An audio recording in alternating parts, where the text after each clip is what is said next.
BBC Radio Berkshire. Time now for our story behind the hymn. David O'Connell is the man with the details. Here he is. When I was a young teacher in Brighton, the minister of the church I belonged to was a lovely, hard-working, multi-talented man.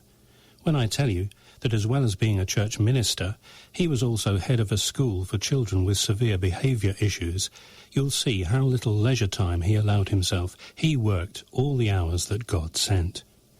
Maybe some people's lives are meant to blaze very brightly for just a short time, but at his funeral, a very few years later, I couldn't help wishing that he had paid more attention to his doctor's warnings. I miss him. Today's featured hymn writer reminds me of him. Reginald Haber lived in the 19th century.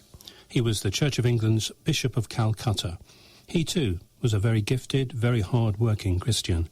He worked so hard in such a tough climate that he too died relatively young. His wife is sorting through his things after his death. In a stack of his papers, she comes across the words of a hymn he must have written that she hasn't seen before. What to do with it? File it away? She hesitates.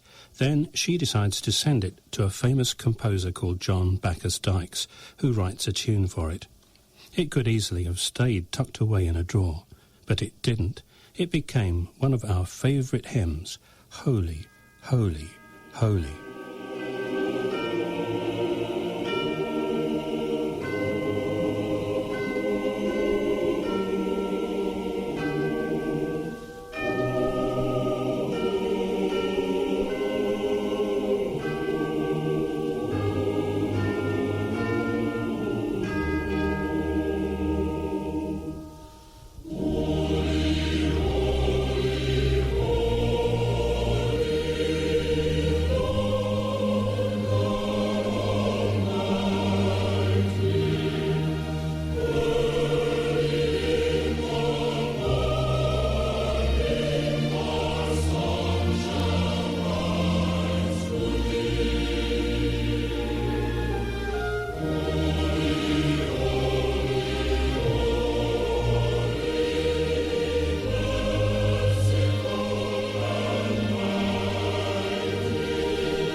Holy, holy, holy. Another story behind the hymn, excuse me, this morning. And, of course, we'll have another one next week.